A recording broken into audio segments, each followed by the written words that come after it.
based on the overall injuries that the group has. So I can talk to you more about that if you're interested.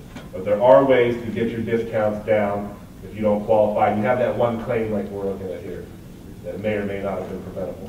All right? So with that, we'll go into our third case study. And we have about a half hour left. I think we're on time today, and we should be wrapping up around 11. We'll talk a little about serve safe at 11, and we'll get through this last case study here.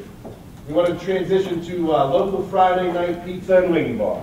All right, so kind of looking at the different aspects, the different environments that we find in our industry, and what did we find in the third case study here?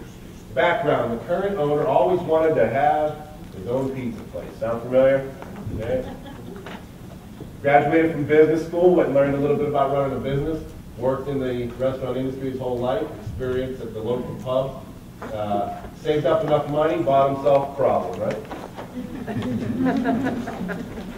So, different type of worker classification. If you have drivers, they actually have their own classification at their own hazard rate. A little bit more prone to auto accidents, robberies, so they actually have a little bit of a higher rate than maybe a traditional one. All right, some of the other ones we've seen in the past there.